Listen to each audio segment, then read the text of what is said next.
कि मैं यहाँ आऊँ और अपनी सॉलिडेरिटी, अपनी एकता जाहिर करूँ, लेकिन मैं क्या कहूँगी। ये 50 मिनट तो मैं बहुत एक्टिवली सोच रही थी और उससे पहले कई घंटे सुबह से ये सोच रही थी कि क्या मेरे पास इस बारे में कहने के लिए कुछ है। आप यकीन जानिए कि एक शब्द भी इस वक्त मेरे दिमाग में नहीं है कि मैं क्या कहूँ, लेकिन हमेशा ऐसा हाल नहीं था। मैं उन पत्रकारों में से एक हूँ जिन्होंने 100 साल शाहीन बाग में जो रोशनी इस डेमोक्रेसी को, इस संविधान को, भारत की आम जनता को, 140 करोड़ लोगों को जो 100 दिन की रोशनी मिली, वो मेरे जैसे पत्रकारों को भी मिली। उसको मैंने एक्टिवली कवर किया और उस वक्त मेरे पास कहने के लिए इतना कुछ होता था कि मैं एक दिन में 3 और 4 वीडियोस कवर करती थी, यानी वीडियो पोस्ट करती थी और उसके बाद आर्टिकल्स भी लिखती थी, उसके बाद ट्विटर पोस्ट भी लिखती थी, फेसबुक पे भी लिखती थी, इंस्टाग्राम पे भी लिखती थी।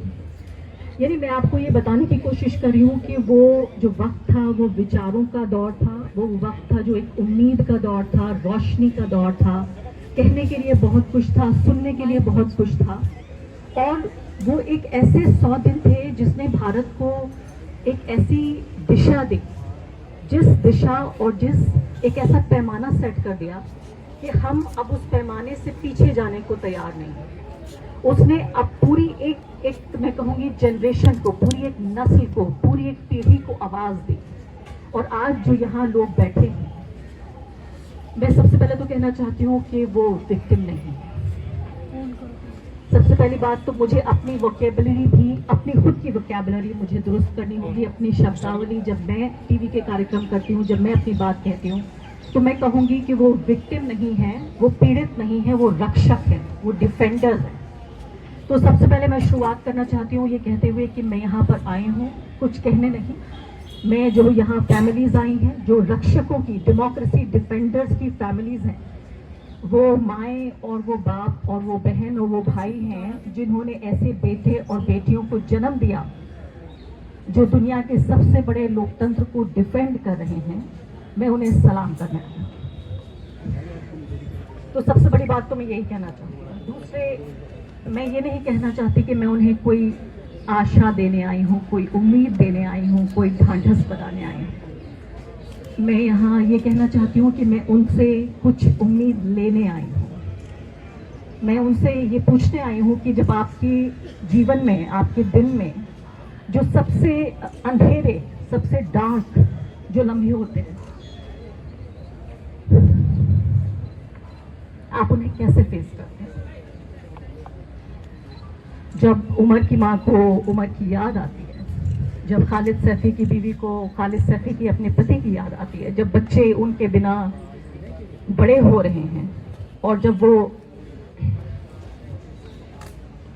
दर्द सहना मुश्किल होता है, तो वो क्या करते हैं? और मैं ये उम्मीद और ये एक शिक्षा उनसे इसलिए लेने आई हूँ क्योंकि अक्सर ऐसा होता है आजकल कि जब मैं कोई बात कर रही होती हूँ, कई दिन मेरे पास ऐसे आते हैं जब मैं कैमरे के सामने बैठी होती हूँ, माइक मेरे पास होता है और मेरे पास कहने के लिए कुछ नहीं होता क्योंकि मैं इतनी निराशा से भरी होती हूँ। तो मैं उनसे ये पूछना चाहती हूँ कि जब आप निराशा से भर जाते हैं तो आप क्या करते हैं? आप मुझे वो उम्मीद दीजिए ताकि वो मैं उम्मीद फिर उन लाखों लोगों तक पहुँचाऊँ जिनको हो सकता है आप तक उनकी पहुँच नहीं है, लेकिन मुझे लोग, लाखों लोग देखते हैं और मैं उस उम्मीद को, उस रोशनी को, उस आशा को, उस उत्साह को मैं उन तमाम लोगों तक पहुंचाऊं। दूसरी एक अहम बात मैं ये कहना चाहती हूँ, ये बताना चाहती हूँ कि आज जिस तरह का हम देश देख रहे हैं और जिस तरह के देश बनाने की कोशिश हो रही है, अभी 2 दिन पहले हमारे प्रिय नरेंद्र मोदी जी का जन्मदिन था और उनके जन्मदिन को एक राष्ट्रीय पर्व की तरह मनाया गया। अभी मैं रास्ते में आ रही थी तो उनके जीवन पर एक प्रदर्शनी लगी हुई है, उनकी लाइफ की जर्नी पर। मैं तो सोच रही हूँ कि पिछले 30 साल से नरेंद्र मोदी जी जिस पब्लिक लाइफ में हैं, उनका एक दिन भी मिस नहीं हुआ कि उन्होंने एक दिन क्या किया वो कैमरे पे रिकॉर्ड ना हुआ हो। वो तो अपनी माँ से मिलने भी गए, तब भी कम से कम 20 कैमरे वहाँ मौजूद थे जो हर एंगल से कवर कर रहे थे। तो उनकी ज़िंदगी के तो सार्वजनिक और निजी पहलू भी हमें पता है, हर घंटे वो क्या कर रहे हैं हमें पता है। फिर भी उनकी जीवन को समझने के लिए प्रदर्शनी लगाई गई है। अखबार आप ये देखिए कि इंडियन एक्सप्रेस अखबार मोदी एक्सप्रेस अखबार बन गया। एक ऐसा अखबार जिसको पढ़ते हुए, जिसको समझते हुए मेरे जैसे लोगों ने पत्रकारिता सीखी। टाइम्स ऑफ इंडिया अखबार, मैं नाम लेके बात करती हूँ, बुरा मत मानिएगा, अखबारों के हो सकता है वो लोग भी यहाँ मौजूद हो। टाइम्स ऑफ इंडिया अखबार जो है वो टाइम्स ऑफ इंडिया तो नहीं बजा, टाइम्स ऑफ मोदी हो गया। 25-26 पन्नों के अखबार में 21 पन्नों पे एडवर्टाइजमेंट था, विज्ञापन था। तो एक ऐसे दौर में जहां पब्लिसिटी का ये आलम हो कि शाहरुख खान और आमिर खान और आलिया भट्ट और हमारे मुकेश अंबानी जी, अडानी जी का नहीं आया, उनकी विश नहीं आई, ये मुझे पता नहीं क्यों नहीं आया। वो बिजी थे शायद वो आर्टिकल्स डिलीट कराने में, जो 138 आर्टिकल्स डिलीट करने थे लोगों को। तो ऐसे वक्त में जहां हर्षोल्लास के साथ एक ऐसे व्यक्ति का जन्मदिन मनाया जा रहा हो जिसकी पॉलिटिक्स का शिकार कम से कम 100 करोड़ लोग हैं इस देश में, आप उन लोगों के साथ खड़े हैं। मैं उन लोगों के साथ खड़े होने आई हूँ जिनको ये कहा जा रहा है। मैं यहाँ पहुंची हूँ तो मुझे कई लोगों ने कहा कि यहाँ मत आइए, आप क्यों जाना चाहती हैं? कोई नहीं जाना चाहता। एक दौर ऐसा होता था भारत में जब लोग अपराधियों के साथ खड़े होने में डरते थे। आज लोग पीड़ितों के साथ, डिफेंडर्स के साथ खड़े होने में डरते हैं। ये वो पॉलिटिक्स है, एक शख्स की, एक इंस्टीट्यूशन की पॉलिटिक्स, जिसके जन्मदिन को हर्षोल्लास के साथ मजबूर किया गया कि बताया जाए कि 150 करोड़ 140 करोड़ जो लोग हैं वो भी इसमें शामिल हैं। आपने वो वीडियो भी देखा होगा जिस वीडियो में बीजेपी के कार्यकर्ताओं को ये ट्रेनिंग दी जा रही है कि आपको ताली कैसे बजानी है, आपको उनकी सालगिरह मनानी कैसे है। तो मैं ये बताना चाहती हूँ कि जिस तरह का मुल्क बनाने की यहाँ पर कोशिश हो रही है और बड़े नाकाम तरीके से वो देश बनाने की कोशिश हो रही है, जिस संविधान की हत्या करने की कोशिश हो रही है, इसको 2025 नहीं लगता ये बनने में अगर शाहीन बाग का आंदोलन नहीं होता। शाहीन बाग का जो आंदोलन हुआ 2025 में, उसने भारत के जो एक लोकतांत्रिक, धर्मनिरपेक्ष और संविधान पर आधारित जो देश था और जिस तरह का धर्म पर आधारित हिंदू राष्ट्र बनाने की जो कोशिश थी, उसके बीच में दीवार बनके शाहीन बाग और शाहीन बाग की औरतें और वो तमाम लोग जो आज जेल में मौजूद है, यूएपीए जिन पे लगा हुआ है, वो दीवार बनके खड़े हो गए।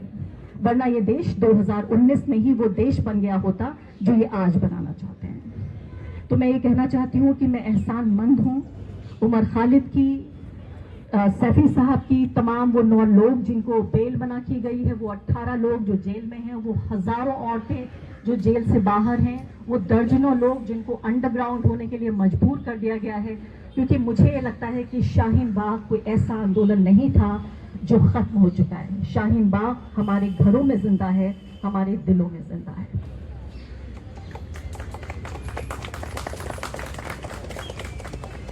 और जितना ज्यादा इस आंदोलन को दबाने की कोशिश होगी, आंदोलन देखिए, आंदोलन के कई तरीके होते हैं। कभी कभी आप आंदोलन करते हैं सड़क पे आके नारे लगाते हैं, कभी कभी आप आंदोलन करते हैं जब आप एक लेख लिखते हैं, कभी कभी मैं आंदोलन करती हूँ, रोज मेरा काम है, लेकिन कभी कभी मैं एक ऐसा वीडियो बनाती हूँ जो वीडियो मेरे लिए एक रेजिस्टेंस के एक सिंबल के तौर पे होता है। जैसे मैं एक आंदोलनकारी हूँ, ऐसे भी कभी वीडियो बनाती हूँ। आप लोग यहाँ तमाम जमा हुए हैं, आप में से बहुत सारे लोग, आपके पास बहुत काम होंगे। जैसे कि अभी सरकार विकास के कितने कार्य कर रही है, दिल्ली सरकार अभी क्या कर रही है, उनका सबका ढिंढोरा पीटना है। लेकिन आप यहाँ पे जमा हुए और आप यहाँ उन लोगों को सुनने आए हैं, उन लोगों के साथ देने आए हैं। इस वीडियो को आप डॉक्यूमेंट कर रहे हैं, स्पीच को, मैं कहूँगी आप भी इस आंदोलन का हिस्सा हैं। तो बहुत बहुत शुक्रिया आप सबका यहाँ आने के लिए और हमें ये बताने के लिए कि उम्मीद हम नहीं छोड़ेंगे। हम इस देश को बचा के रखेंगे, बना के रखेंगे, ये हमारी जिम्मेदारी है, ये हमारा वादा है। हम जवाहरलाल नेहरू, मौलाना आज़ाद, महात्मा गांधी के वारिस हैं। वो ये देश हमें सौंप के गए और ये हमारी जिम्मेदारी है कि जिस शक्ल में, जैसा सपना उन्होंने देखा था इस देश को बनाने का, हम इस देश को वैसा बनाने और बचाने के लिए हर मुमकिन कोशिश करेंगे। यहाँ बैठे हुए तमाम लोग जो फैमिलीज हैं और जो आप सब लोग आए हैं, आपको बहुत बहुत शुक्रिया, आपको मैं सलाम करती हूँ। Thank you.